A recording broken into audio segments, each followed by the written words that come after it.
Hello everyone, welcome to the Guruji channel. Exercise number 3.6 में हमने question number 1 का सभी पार्ट कंप्लीट कर दिया है और आज हम क्वेश्चन नंबर 2 पढ़ेंगे। इसमें यह कहा जा रहा है कि निम्न समस्याओं को रैखिक समीकरण युग्म के रूप में व्यक्त कीजिए और फिर उनके हल ज्ञात कीजिए। तो सबसे पहले रैखिक समीकरण युग्म ज्ञात करेंगे, उसके बाद हम इसको हल करेंगे। चलिए सबसे पहले क्वेश्चन फर्स्ट पढ़ते हैं। इसमें कहा जा रहा है कि ऋतु धारा के अनुकूल 2 घंटे में 20 किलोमीटर तैर सकती है और धारा के प्रतिकूल 2 घंटे में 4 किलोमीटर तैर सकती है। उसकी स्थिर जल में तैरने की चाल तथा धारा की चाल ज्ञात कीजिए। तो इसमें जो घटना घट रही है वो कैसी घटना समझ में आ रही है कि ऋतु जो है वो धारा और जल में क्या करती है, तैरती है। ऋतु क्या कर रही है, जल में तैर रही है और दो प्रकार से वो तैर रही है। एक तो धारा के अनुकूल। अभी हमको दो चीज़ें समझ में आ जाएगी तो ये बहुत ही सिंपल क्वेश्चन हो जाएगा और अपने आप से लगा भी लेंगे। इसमें है कि ऋतु धारा के अनुकूल यानी जिस दिशा में पानी का बहाव है, जिस दिशा में धारा जा रही है उसी के अनुकूल, उसी के माध्यम से आगे की ओर बढ़ती जा रही है। तो 2 घंटे में 20 किलोमीटर तैर लेती है, यानी 2 घंटे में कितनी दूरी तय करती है, 20 किलोमीटर दूरी तैर कर चली जाती है। और धारा के प्रतिकूल अर्थात ऐसे जल इस प्रकार से प्रवाहित हो रहा है, इस प्रकार से बह रहा है तो वो उल्टा तैर रही है। तो जो वही उल्टे तैरने को क्या कहा गया है, प्रतिकूल। यानी धारा के विपरीत दिशा में तैरेगी तो प्रतिकूल कहा जाएगा। तो हमें दो चीज़ों का बहुत ज़्यादा ध्यान देना है, धारा के अनुकूल और धारा के प्रतिकूल। धारा के अनुकूल का मतलब है उसी दिशा में, धारा के प्रतिकूल का मतलब है विपरीत दिशा में। उसी दिशा के लिए प्लस लगाया जाता है और विपरीत दिशा के लिए माइनस लगाया जाता है। इसको आज से अभी से याद कर लीजिए। तो अगर प्रतिकूल तैरती है तो 2 घंटे में 4 किलोमीटर की दूरी तैर कर पार करती है। यानी 2 घंटे में 4 किलोमीटर उल्टा विपरीत दिशा में, धारा के विपरीत दिशा में तैरती है। 2 घंटे में 20 किलोमीटर उसी दिशा में तैर चलती है। तो उसकी स्थिर जल में तैरने की चाल, तो चाल और जो भी आएगा वेग वो u से व्यक्त करा जाता है। तो एक पहला वेग होता है, पहली चाल होती है u और दूसरा होता है v। तो हमें पहले को u मानना पड़ेगा, जैसे x मानते हैं y मानते हैं उसी प्रकार से पहले को u मान लेंगे, दूसरे को v मान लेंगे। उसकी स्थिर जल में तैरने की चाल, तो इतना स्थिर जल में तैरने की चाल जो हो जाएगी u हो जाएगी और धारा की चाल वो हो जाएगी v। किसकी, ऋतु की। तो लिखेंगे एक्सरसाइज नंबर 3.6 पढ़ रहे हैं हम लोग और क्वेश्चन नंबर 2 का फर्स्ट है कि ऋतु जो है धारा के अनुकूल जाती है और धारा के प्रतिकूल जाती है। लिखेंगे माना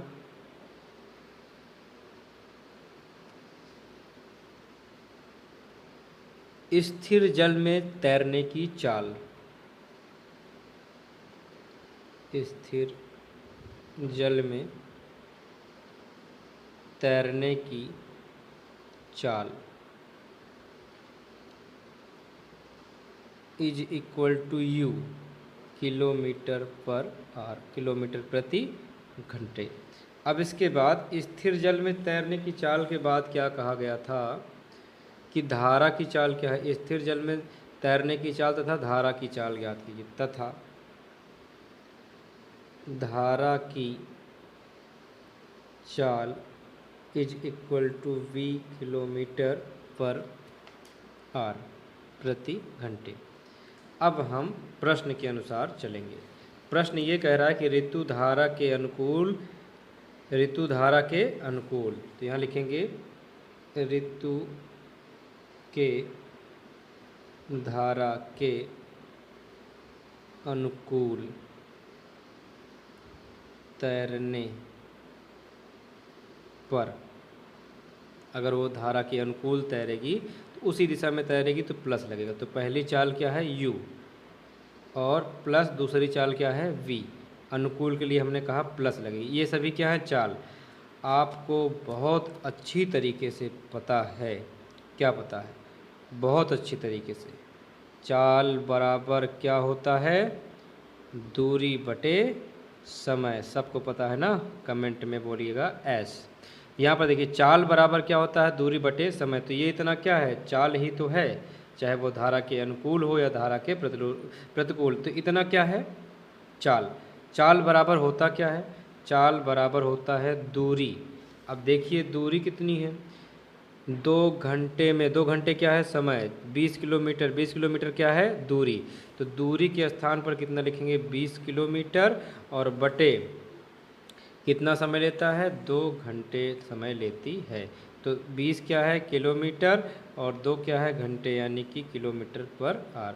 2 एकन्नम 2, 2 दहम्मा 20, तो u plus V is equal to 10। Equation number first हमें बहुत आसानी से प्राप्त हो गया।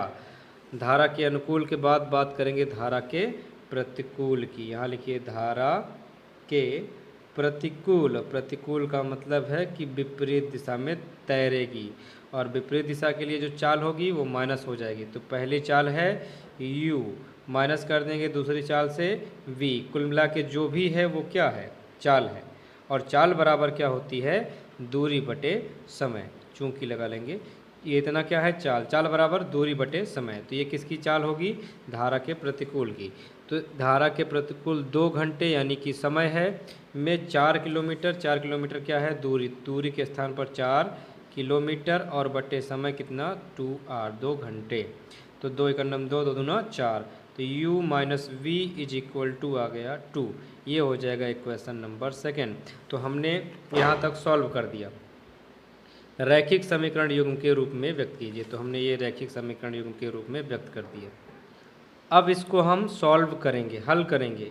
देखिए यहाँ पर u, यहाँ पर u, चिन्ह समान, चिन्ह समान होता है तो क्या करते हैं, चिन्ह समान होता है तो घटाते हैं। समीकरण 1 से समीकरण 2 को घटाने पर यही तो होता है, हल कीजिए। समीकरण 1 से समीकरण 2 को घटाने पर जोड़ भी सकते हैं अगर इसको हमको इसको देखना हो तो, क्योंकि यहाँ पर चिन्ह विपरीत है, घटाने पर निशान बदल जाते हैं। तो u plus V is equal to 10 समीकरण नंबर first, u minus we is equal to 2 समीकरण नंबर सेकेंड। घटाने पर निशान बदल जाएगा, तो प्लस है माइनस, माइनस है तो प्लस, ये माइनस, ये प्लस में माइनस में कट गया, वी हो जाएगा 2v इज इक्वल टू 10 में से 2 जाएगा 8 आएगा, तो v इज इक्वल टू 8 अपान गुणांक जाएगा बटे में, 2 1 जा 2, 2 4 जा 8, v is equal to 4 kilometre per hour. तो ये हो गया v का मान। अब v का, क्योंकि चाल का जो मात्रक है वो किलोमीटर प्रति घंटे ही होता है, तो v का मान समीकरण कहाँ रखेंगे 1 या 2 में, तो 1 में रख देते हैं। यहाँ लिखते हैं v इज इक्वल टू कितना निकाले हैं 4, v इज इक्वल टू 4 समीकरण फर्स्ट में रखने पर रख देते हैं। तो समीकरण नंबर 1 है u प्लस वी के स्थान पर रखना है 4 is equal to 10, u is equal to 10 plus 4 इधर आएगा तो -4, u इज इक्वल टू 10 में से 4 जाएगा 6 किलोमीटर पर आर। तो यहाँ लिखेंगे अतः हमने क्या माना था, स्थिर जल में तैरने की चाल बराबर u, तो लिखेंगे अतः स्थिर जल में तैरने की चाल बराबर u, और u बराबर कितना आया 6 किलोमीटर पर आर। उसके बाद क्या है धारा की चाल v बराबर, तो यहाँ पर आगे लिख लीजिएगा, हम यहाँ पर नोट कर दे रहे हैं, इसको लास्ट में नोट करिएगा। क्या लिखा है धारा की चाल, तो यहाँ लिखेंगे तथा धारा की चाल, सबसे लास्ट में लिखेंगे इसको v इज इक्वल टू, या इज इक्वल टू वी है, और v का मान हमने फाइंड किया, प्राप्त किया 4 किलोमीटर पर आर, तो v is equal to 4 kilometre per hour. तो इसी तरीके से फर्स्ट क्वेश्चन कंप्लीट होता है। अब क्वेश्चन नंबर 2 का पार्ट 2 देखते हैं। इसमें देखेंगे यहाँ कहा जा रहा है 2 महिलाएं एवं 5 पुरुष एक कसीदे के काम को साथ साथ 4 दिन में पूरा कर सकते हैं, जबकि 3 महिलाएं एवं 6 पुरुष इसको 3 दिन में पूरा कर सकते हैं। ज्ञात कीजिए कि इसी कार्य को करने में एक अकेली महिला कितना समय लेगी। पुनः इसी कार्य को करने में एक पुरुष कितना समय लेगा। तो एक अकेली महिला और एक अकेला पुरुष के लिए मान ज्ञात करना है।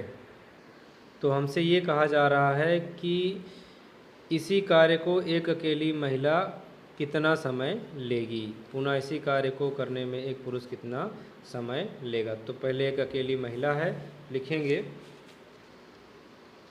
क्वेश्चन नंबर सेकंड का पार्ट 2। माना एक अकेली महिला को लगा समय इज इक्वल टू n तथा एक पुरुष को लगा समय इज इक्वल टू m। अब चलेंगे प्रश्न के अनुसार। प्रश्नानुसार थोड़ा सा इसमें ध्यान देने वाली बात है कि अगर कोई कार्य हुआ रहता है तो उसको हम किस प्रकार से समीकरण के रूप में लिखते हैं। देखिए, इसमें जो भी रहेगा महिला है, महिला n है तो इसे अपान में लिखना पड़ता है।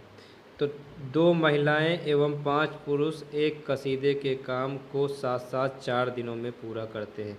इसमें सभी कुछ अपान में लिखना पड़ता है।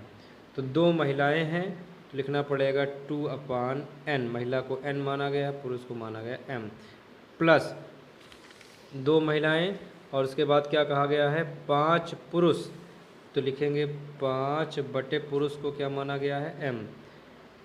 एक कसीदे के काम को साथ साथ 4 दिन में पूरा करते हैं। तो अपान 4 तो लिखा नहीं जाएगा, 1/4 ये बन जाएगा पहला इक्वेशन। इसी प्रकार से देखते हैं इसमें क्या कहा जाए, जबकि 3 महिलाएं, तो 3 महिला के लिए 3 बटे महिला को माना गया है n, प्लस अब इसके बाद 6 पुरुष, तो 6 बटे पुरुष को माना गया है m, इज इक्वल टू कितने दिन में हो जाता है 3 दिन में पूरा कर सकते हैं। तो 1/3 ये इक्वेशन नंबर सेकंड। अब ये व्यापक समीकरण के रूप में आ गया है। अब इन समीकरण को हल करेंगे और आंसर प्राप्त करेंगे। तो इसके पहले क्वेश्चन, ये क्वेश्चन नंबर 2 है। क्वेश्चन नंबर 1 में हमने इस तरीके के क्वेश्चन को लगाए हैं। किस प्रकार से लगाते थे, सबसे पहले कर लेंगे 2 × 1/n plus 5 × 1/m is equal to 1/4। इसके बाद इसी को भी 3 × 1/n plus 6 × 1/m is equal to 1/3। अब क्या करेंगे 1/h is equal to p रख देंगे तथा 1/m is equal to q रखने पर, और रख करके इसको हम सॉल्व करेंगे। तो जहाँ जहाँ 1/2 1/n के स्थान पर p प्लस 5 1/m के स्थान पर q इज इक्वल टू 1/4 लिख देते हैं। इसी प्रकार से ये बन जाएगा समीकरण नंबर 3, और ये हो जाएगा 3 और 1/n के स्थान पर p प्लस 6, और यहाँ पर हो जाएगा 6 1/m के स्थान पर q इज इक्वल टू 1/3 हो जाएगा। अब क्या करते हैं कि ये बना लेते हैं समीकरण नंबर 4। अब हम समीकरण को क्या करेंगे, बराबर करेंगे। समीकरण को बराबर किस प्रकार से करेंगे यह देखते हैं। इसमें अगर देखा जाए तो 2 और 3 का लासा आएगा 6, तो 2 में कितने से गुणा कराना पड़ेगा 3 से, 3 में कितने से गुणा कराना पड़ेगा 2 से, तभी तो 6 बराबर होगा। और जब जो गुणांक बराबर हो जाएगा तो चिन्ह समान है, चिन्ह समान होता है तो इस समीकरण को इस समीकरण से घटाएंगे। तो समीकरण 3 में 3 से, तो समीकरण 4 में 2 से गुणा करके घटाने पर समीकरण 3 में 3 से तथा समीकरण 4 में 2 से गुणा करते हैं। अब इसका समीकरण 3 में 3 से गुणा करना है, तो 3 का 2 में गुणा कराएंगे तो ये हो जाएगा 6p। अब 3 का 5 में मल्टीप्लाई कराएं तो 15q इज इक्वल टू 3 का 1/4 में, तो ये हो जाएगा 3/4। इसके बाद समीकरण नंबर 4 में 2 से गुणा करना है, तो 2 से गुणा कराएंगे 2 तिहाई हो जाएगा 6 प्लस 2 छंग हो जाएगा 12q इज इक्वल टू 2 का 1 में गुणा कराएंगे 2 × 9 2 बटे हो जाएगा 3। अब इसी समीकरण को हमें हल करना है और घटाने पर निशान बदल जाता है। ये प्लस है तो माइनस, प्लस है तो माइनस, प्लस है तो माइनस, ये प्लस में माइनस में कट जाएगा। 15 में से 12 जाएगा तो आएगा 3q इज इक्वल टू, ये देखिए 3/4 माइनस 2/3, इसको इससे क्या करना है, माइनस करना है।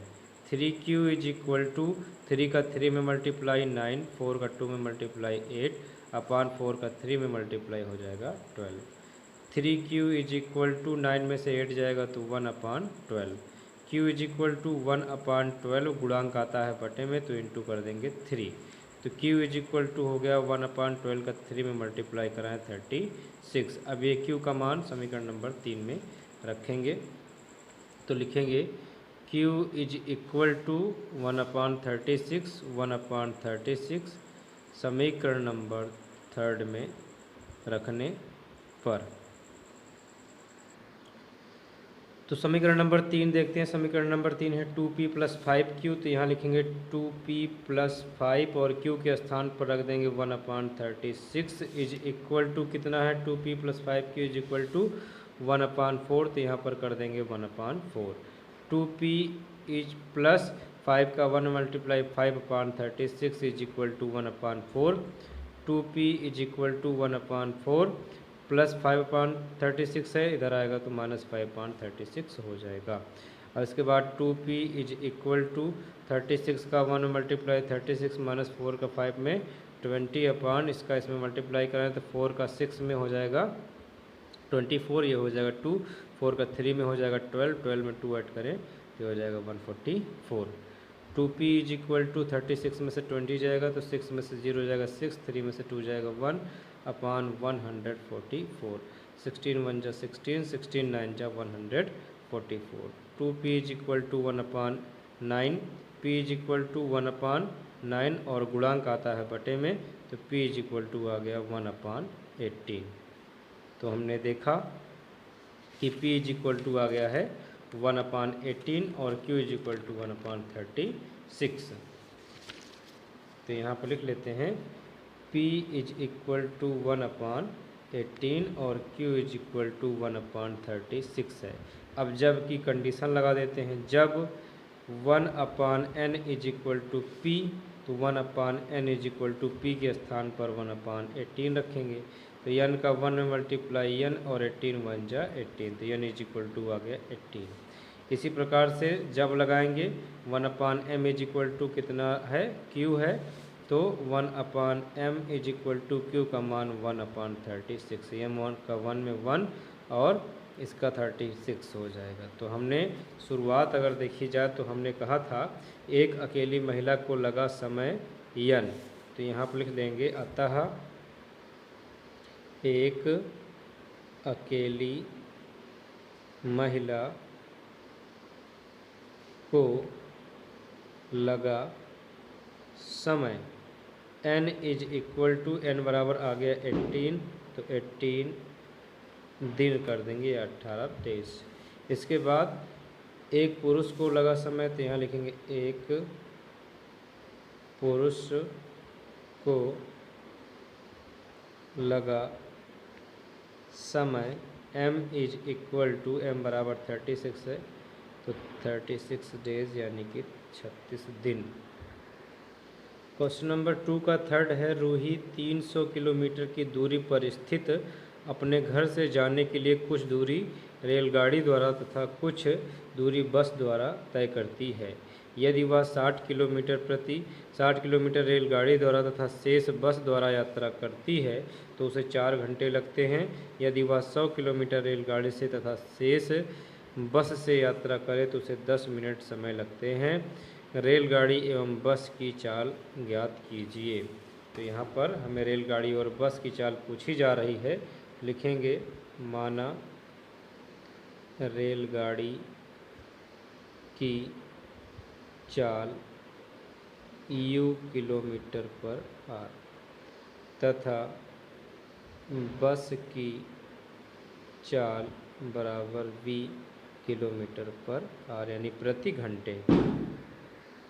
चलिए प्रश्न के अनुसार चलने से पहले सबसे पहले हम इसमें क्या करेंगे, एक बार प्रश्न को फिर से पढ़ेंगे। रूही 300 किलोमीटर दूरी पर स्थित, यानी जो दूरी है वो कितनी दूरी है, 300 किलोमीटर। तो हमारा जो टारगेट है, हमें जो जानकारी है, उसे रूही को कितनी दूरी पर जाना है, यहाँ से लेकर के यहाँ तक की दूरी है 300 किलोमीटर। अब यहाँ से यहाँ तक जब वो जाती है तो दो तरीके से जाती है। कुछ दूरी जाती है रेलगाड़ी के द्वारा तथा शेष जो बचता है वो बस के द्वारा चलती है। और यहाँ पर कहा गया कि रेलगाड़ी से जाएगी तो यू किलोमीटर पर आवर के जा रही है, और बस से अगर है तो उसकी चाल है वी किलोमीटर पर आवर। अब प्रश्न को फिर से पढ़ते हैं, यानी कि हमारे पास दूरी बराबर इतना दिया गया 300 किलोमीटर है। अब इसके बाद इसमें कहा जा रहा है कि 300 किलोमीटर दूरी पर स्थित अपने घर से जाने के लिए कुछ दूरी रेलगाड़ी तथा कुछ दूरी बस द्वारा तय करती है। यदि वह 60 किलोमीटर रेलगाड़ी द्वारा, अब ध्यान दीजिए, अगर 300 किलोमीटर जाना है और 60 किलोमीटर वो चल चुकी है, 60 किलोमीटर किसके द्वारा जाती है, रेलगाड़ी के द्वारा, तो अगर 60 किलोमीटर जा चुकी है तो 300 में 60 कम कर देंगे तो कितनी दूरी बचेगी, 300 में 60 माइनस करें 0, 10 में से 6 जाएगा 4, और ये तो यहाँ पर कहने का मतलब है कि पहली कंडीशन ये है कि अगर वह 60 किलोमीटर रेलगाड़ी द्वारा जाएगी तो 240, शेष किसके द्वारा जाना है, बस के द्वारा, तो शेष 240 किलोमीटर की दूरी वह बस द्वारा तय करेगी। यही तो है, इसमें कहा जा रहा है कि यदि वह 60 किलोमीटर रेलगाड़ी द्वारा तथा शेष का मतलब क्या है कि 60 किलोमीटर अगर रेलगाड़ी द्वारा चली गई है तो शेष बचा कितना है, 240 किलोमीटर। शेष दूरी यानी कि 240 किलोमीटर बस द्वारा तय करती है तो उसे 4 घंटे लगते हैं। तो उसे समय कितना लगता है, यहाँ तक पहुँचने में जो समय लगता है वो लगता है 4 घंटे। अब देखिए यहाँ पर समय से हम किस प्रकार से इसको देखेंगे। जैसे कि हम जानते हैं कि चाल बराबर क्या होती है, चाल बराबर होती है दूरी बटे समय। तो यहाँ पर समय मान दे दिया गया है, तो समय बराबर क्या होगा, अगर देखें तो समय बराबर होगा, समय यहाँ पर आ जाएगा, चाल यहाँ पर, तो दूरी बटे चाल। यही हमें याद रखना कि समय बराबर क्या होता है, दूरी बटे चाल। अगर हमें अच्छे तरीके से प्रश्न में इसको इन्वाइट करना है तो इसको सब काट देते हैं। समय बराबर दूरी बटे चाल है तो यहाँ लिखेंगे हम जानते हैं समय बराबर क्या होता है, दूरी बटे चाल, और इसे लिख सकते हैं दूरी बटे चाल बराबर समय। अब हम पहली कंडीशन लगाएंगे तो उसे लिख देते हैं प्रथम शर्त के अनुसार। पहली शर्त उसकी क्या है, पहली कंडीशन है कि 60 किलोमीटर की दूरी रेलगाड़ी के द्वारा, तो दूरी कितनी है 60 किलोमीटर। चाल कौन सी चाल, रेलगाड़ी की चाल, रेलगाड़ी की चाल कितनी है u, प्लस अब शेष जो बचा हुआ है तथा शेष बस द्वारा, तो शेष 60 किलोमीटर चल गई तो कितना बची 240, तो अभी कितनी दूरी बची है, फिर से दूरी 240 बटे किसके द्वारा, बस की चाल कितनी है v इज इक्वल टू समय, कितना समय लगता है। तो इसमें देखा गया कि 60 किलोमीटर रेलगाड़ी द्वारा तथा शेष बस द्वारा यात्रा करती है तो 4 घंटे लगते हैं, इज इक्वल टू कितना हो गया 4। ये हो जाएगा इक्वेशन नंबर फर्स्ट। अब हम दूसरी शर्त के अनुसार इसे लगाएंगे, लिख देते हैं द्वितीय शर्त के अनुसार। हमें पहले व्यापक समीकरण बनाना है। द्वितीय शर्त क्या है कि यदि वह 100 किलोमीटर रेलगाड़ी, सबसे पहले फिर से आ जाइए क्वेश्चन पर, रूही को कितनी दूर जाना है, कुल मिलाकर 300 किलोमीटर जाना है। अब वह 100 किलोमीटर, दूसरी शर्त में क्या है कि 100 किलोमीटर रेलगाड़ी से, यानी यहाँ से यहाँ तक अगर वो 100 किलोमीटर जा रहे हैं तो किससे जा रही है, रेलगाड़ी से, और तथा शेष अब 300 में से 100 किलोमीटर जा चुकी है तो कितना बचा है 200 किलोमीटर, तो यह किसके द्वारा जाएगी, बस के द्वारा जाएगी। शेष बस के द्वारा यात्रा करें तो उसे 10 मिनट अधिक समय 10 मिनट अधिक लगते हैं। यानी कि पहले कितना लगा था 4 घंटा, तो 10 मिनट ज़्यादा हो जाएगा, 4 घंटे कितने हो जाएंगे 10 मिनट हो जाएंगे। तो हम यहाँ पर फिर से समझा दे रहे हैं कि रूही को जाना है 300 किलोमीटर। 100 किलोमीटर वह रेल के द्वारा तय करती है, शेष किसके द्वारा तय करेगी, शेष बचा कितना है 300 में 100 निकल गया 200 बस के द्वारा तय करती है। तो उसे 10 मिनट अधिक समय लगता है। तो पहले 4 घंटे लगा था और अब लगेगा 4 घंटे 10 मिनट। अब इसी को हम लगाएंगे। देखिए द्वितीय शर्त के अनुसार 100 किलोमीटर रेल द्वारा, तो दूरी कितनी है, हमें क्या लगाना है, दूरी बटे चाल। तो दूरी है 100 किलोमीटर, चाल कौन सी है, रेल की, और रेलगाड़ी की जो चाल है वो u है, तो बटे u हो जाएगा। प्लस 200 किलोमीटर की दूरी, शेष बची दूरी कितनी है 200, वो बस से जाएगी, तो बस कितना है v है, इज इक्वल टू, अब हमें क्या चाहिए, दूरी बटे चाल, ये पूरा हो गया दूरी बटे चाल, दूरी बटे चाल। अब चाहिए समय, समय कितना है 10 मिनट अधिक लगता है, तो 4 घंटे 10 मिनट, तो यहीं लिख देते हैं 4 घंटे 10 मिनट। अब इसको हम घंटे में बदलेंगे, तो 1 मिनट में कितना घंटा होता है, 1 घंटे में होते हैं 60 मिनट, तो 1 मिनट में हो जाएंगे 1/60 घंटे। तो यहाँ पर कर देंगे 100/u plus 200/v is equal to 4 घंटे हैं ही, 10 मिनट है, तो 10 और 1 मिनट बराबर होता है 1/60 घंटे। तो मिनट के स्थान पर 1/60 लिख देंगे, तो ये सभी किस में हो जाएंगे, घंटे में हो जाएंगे। 10 एकन्नम 10, 10 छंग हो जाएगा 60। तो यह हो जाएगा 100/u plus 200/v is equal to, देखिए अगर हम 10 एकन्नम 10 छंग 60 करें तो 4 सही 1/6 आएगा।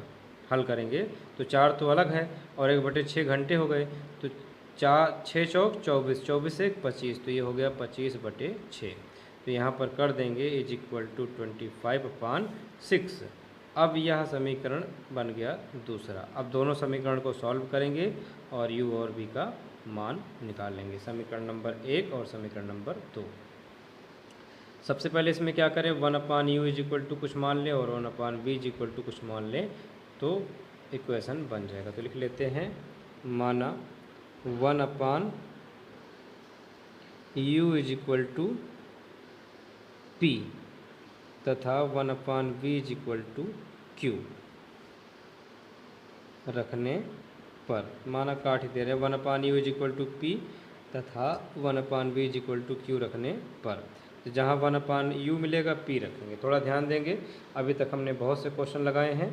अगर हम 60 को बाहर कर दें तो 60 और बाहर करेंगे तो 60 हट जाएगा, तो बचेगा 1/u और 1/u के स्थान पर रख देंगे p, तो ये हो गया 60p। प्लस अगर हम अंक बाहर कर दें तो अंक है 240 और उसके बाद यहाँ पर देखें तो 240/v है, तो इसको बाहर करेंगे 1/v आएगा और 1/v के स्थान पर रखेंगे q इज इक्वल टू, अब इक्वल टू कितना है 4, ये हो जाएगा इक्वल टू 4। इसके बाद फिर क्या करते हैं, ये समीकरण नंबर 3 बना लेते हैं। समीकरण नंबर 4 देखते हैं कैसे बनेगा। तो ये है 100/u, 100/u का मतलब 100 बाहर करें तो 1/u आएगा, तो 100 अगर बाहर कर दें तो 1/u का मतलब क्या रखना है p। इसके बाद 200 बाहर कर दें तो 200 अगर बाहर कर दें तो ये हो जाएगा 1/v, 1/v के स्थान पर रखना है q इज इक्वल टू कितना है 25/6, तो 25 हो जाएगा 6। अभी क्वेश्चन नहीं बनाएंगे। देखिए इसमें अगर देखा जाए तो 100 कॉमन है, 100 कॉमन कर लें तो 100 अगर कॉमन करें तो यहाँ बचेगा p, 100 एकन्नम 100, 100 दूना 200, तो 2q बराबर हो जाएगा 25/6। p plus 2q is equal to 25/6, गुणांक आता है बटे में, ये हो जाएगा 100, 25 एकन्नम 25 चौका 100, 25 4 जा 100। p plus 2q is equal to 1/6 का 4 × 25, 4 हो जाएगा। अब क्या करते हैं कि 24/1 करके क्रॉस मल्टीप्लाई कर दें, या क्या करें, इसको भी थोड़ा सॉल्व कर लेते हैं। चलिए इसको हम कोई समीकरण बना लें, तीसरा है और ये नंबर 4 हो जाएगा। अब देखिए यहाँ पर p है और यहाँ पर 60 है, तो 60 से अगर इसमें मल्टीप्लाई कर दें तो दोनों के गुणांक हो जाएंगे बराबर और आपस में घटा देंगे तो कट जाएगा। तो लिख देते हैं समीकरण 3 को समीकरण 4 से घटाना है, लेकिन इसमें कितने से गुणा करना है, पहले 60 से। तो लिखेंगे समीकरण 4 में कितने से गुणा कराएं, 60 से। लिखें समीकरण 4 में 60 से गुणा करके समीकरण 3 में घटाने पर, तो समीकरण 4 में सबसे पहले क्या करेंगे, 60 से गुणा करेंगे। तो 60 का p में गुणा, 60p प्लस 60 का 2 में गुणा, 60 दूना 120q इज इक्वल टू 60 का 1 में गुणा, 60 का 9 60/24। अब 3 में घटा दें, 3 क्या है, 60p plus 240q, 60p plus 240q बराबर कितना है, 4, बराबर लिख देते हैं 4। अब ये प्लस है तो माइनस, प्लस है तो माइनस, प्लस है तो माइनस, ये कैंसिल आउट। 120 में से 240 निकालेंगे तो 0 में से 0 जाएगा, 4 में से 2 जाएगा, 2 आएगा, 2 में से 1 जाएगा, 1 आएगा। उल्टा घटाए हैं तो माइनस लगाएंगे और इसको देखिए किस प्रकार से करेंगे। इसको लिख लेंगे 60/24 माइनस 4। अब देखें तो 6 10 जा होता है 60, 6 4 जा 24, माइनस 120 यहाँ पर क्यों रहेगा और इज इक्वल टू यहाँ पर 10/4 माइनस 4, 2 2 जा 4, 2 5 जा 10 हो जाएगा। अब यहाँ पर minus 120q is equal to 5/2 और माइनस 4/1 कर लेते हैं। Minus 120q is equal to इसका 5 में और इसका 2 में, तो 8 हो जाएगा, अपान 2 का 1 में 2 हो जाएगा। Minus 120q is equal to 5 में से 8 जाएगा, माइनस 3/2। अब q is equal to minus 3/2 into गुणांक जाता है बटे में, तो माइनस 120, माइनस से माइनस कट जाएगा, 3 4 जा 12 हो जाएगा, 0 नोट कर लेंगे। तो यहाँ पर देखें तो q is equal to 2 into 40, तो 2 का 40 में 80 हो जाएगा, तो q इज इक्वल टू 1/80। तो यहीं लिख लेते हैं q इज इक्वल टू 1/80। अब ये q का मान इक्वेशन नंबर 3 में रख दें। q इज इक्वल टू 1/80 समीकरण नंबर 3 में रखने पर, तो समीकरण 3 पहले देखें क्या है। समीकरण नंबर 3 है 60p plus 240q is equal to 4, 60p plus 240q is equal to 4। तो 60p प्लस 240 q के स्थान पर 180 इज इक्वल टू 4। एक जीरो से एक जीरो कट जाएगा, 8 3 जा 24, 60p प्लस 3 का 1 में 3 ही होगा, ये हो जाएगा 4, और इसके बाद 60p is equal to 4 plus 3 इधर आएगा तो minus 3, 60p is equal to 4 में 3 जाएगा तो आएगा 1, p इज इक्वल टू 1/60। अब जब वाली कंडीशन लगा दें, जब 1/u इज इक्वल टू माना गया था p, तो 1/u is equal to p का मान 1/60, तो u का 1 में मल्टीप्लाई u, 60 का 1 में 60 किलोमीटर पर आर हो जाएगा। अब इसके बाद जब लगाएंगे दूसरी condition, 1/v is equal to माना गया था q, तो 1/v is equal to q का मान है 1/80, तो 1/80 रख देंगे, और इसके बाद v का 1 में v और 1 का 80 में 80 किलोमीटर पर आर हो जाएगा। तो u क्या थी, रेलगाड़ी की चाल थी, तो लिखेंगे अतः रेलगाड़ी की चाल u बराबर 60 किलोमीटर पर आर तथा बस की चाल v बराबर 80 किलोमीटर पर आर। तो इस तरीके से ये क्वेश्चन ख़त्म होता है। नेक्स्ट एक्सरसाइज के लिए मिलते हैं नेक्स्ट वीडियो में, तब तक पढ़ते रहिए और आगे बढ़ते रहिए। चैनल को लाइक कीजिए, सब्सक्राइब कीजिए और शेयर कीजिए। Thanks for watching the video.